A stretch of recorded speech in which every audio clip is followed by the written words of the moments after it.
Back here on Get Up, New York fans happy about their football teams last night. As for the basketball team, not so much. Knicks on the road to face the Hawks in Game 3. Remember what happened. That guy stole Game 2 at the Garden. Halfway through, Dyson Daniels missing. The putback jam. Okongwu's right there. They're up by 14, Alan Hahn. Yeah, their athleticism was off the charts. Their energy as well early in this game off the charts. And this guy, C.J. McCollum, a renaissance. Not afraid to take that step back three. They're up by 17.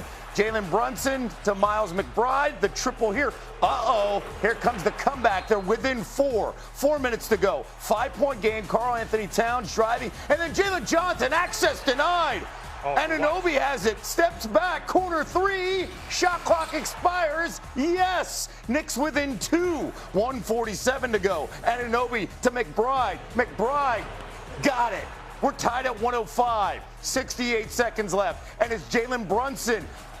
The finish right here. You hear the whistle and 1. Knicks up by 3 after the free throw and feeling good. Are they going to steal one on the road? Here comes Johnson. Blocked by Towns. He gets it back. Hawks down 1 now. Same score. And here comes Brunson trying to create separation. Tough shot here, Alan. This is after the shot clock, late in the shot clock. He's got nothing else. His footwork's not working. That's excellent defense from the Hawks. And that's an air ball from the captain. Okay, 1-point game now. Hawks are down. McCollum driving. He wants the matchup.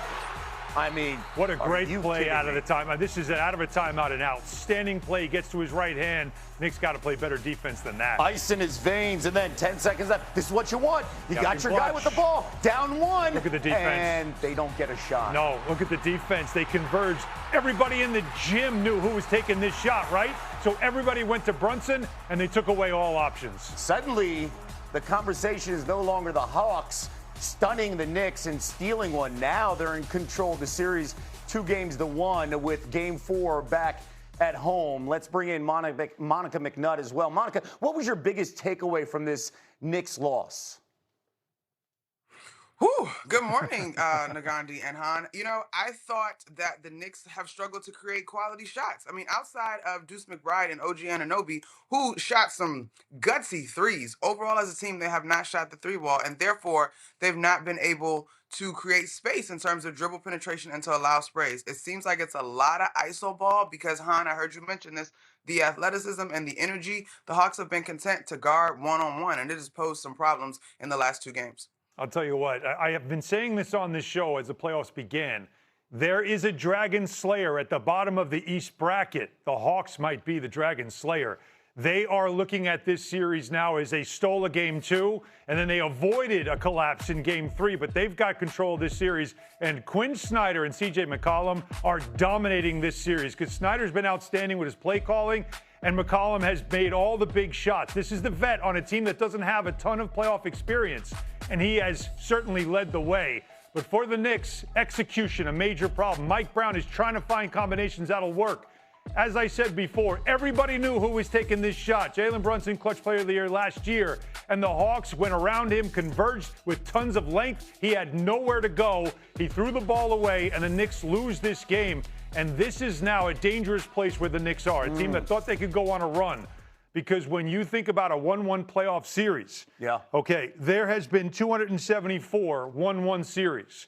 The winner of Game 3 has won the past 202 times. That's 74% to you and me. Okay, with all that information, I've got to ask you guys this. Monica, are the Knicks in danger of losing this series? Well, I think you look at the numbers, but you can counter the Game 3 stat with the Game 1 stat. They did win Game 1. Here's the thing, Nagandi. They have to go back to New York with this thing tied up. And I don't think that is something that they are not well aware of. I agree. Snyder's been great on the calls. And what you thought was going to be a difference maker in terms of this team, having the veteran core experience deep into the playoffs compared to the Hawks, basically they've been outmatured, if you will, by C.J. McCollum by himself in the last 2 games. Outmatured, that's a strong word. Now, look, you have a Knicks team that has been here before. Yeah. This team, as I also said this before on the show, it's only the Knicks playoffs when it's excruciating. And that's literally what's going on right now. But they are a team that fights. They are a team that comes back all the time. They are hard to kill. All right, you talk about a series that's excruciating. Well, it's enjoyable if you're not a Nuggets fan or a Timberwolves fan because you get to enjoy the entire process. Ant-Man and Company, series tied at 1, hosting the Nuggets. This series. And then the triple right here. I've said it all week long. It's the spiciest first-round matchup. Yep. Minnesota up by 19 later in the second here. The lead's at 20. Jaden McDaniels, the block on Christian Brown. Play continues. McDaniels, by the way, he talked a lot of talk, and he backed it up here in Game 3. They don't like each other, but it almost feels like Minnesota doesn't like Denver more, and Denver's like, why are you so mad? It's the first round. But there's a lot of hate between these two teams. All right, the lead's at 21 here, and Rudy Gobert. Again, this is another storyline against Nikola Jokic. Look at the block on the three-time MVP. This is a great matchup. It's a story we'll talk about in a minute, but he has been a difference maker. Gobert one-on-one with the MVP. Okay, later in the fourth, the emotional top of that building popped off after that. McDaniels in the lane. Oh, the poster slam right there. He told you, bad defenders. Look at the reaction from D-Wade and Candace Parker. Double digits for McDaniels. Minnesota goes on to win 113-96.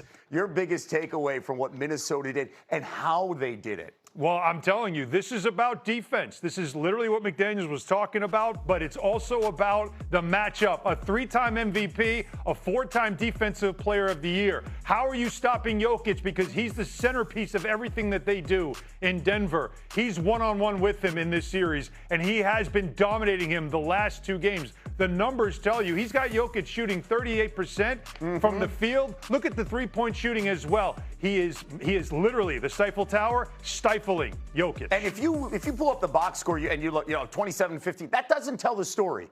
That doesn't tell the story of what Jokic has been. He had 3 assists. He's frustrated on the floor. Very. And when you look at this, Monica, and the rest of the series, are the Timberwolves in the driver's seat right now?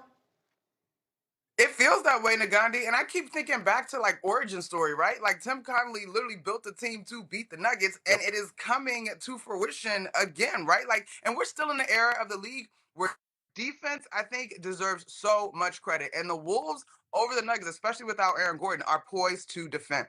Tim Connelly, former Nuggets general manager, by the way. So he understands the roster buildup and some of these guys, especially the foundational pieces. And right now, the Timberwolves backing up all that talk. Alan, Monica, thank you so much. Let's go back to the NFL. Let's adding pressure and adding fuel to the fire if you want. But I'm on TV now, and I love it.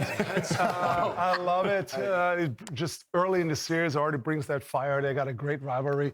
I was looking this up the last few years. They played 30 times in the last couple of years with playoffs and regular season. They're 15-15.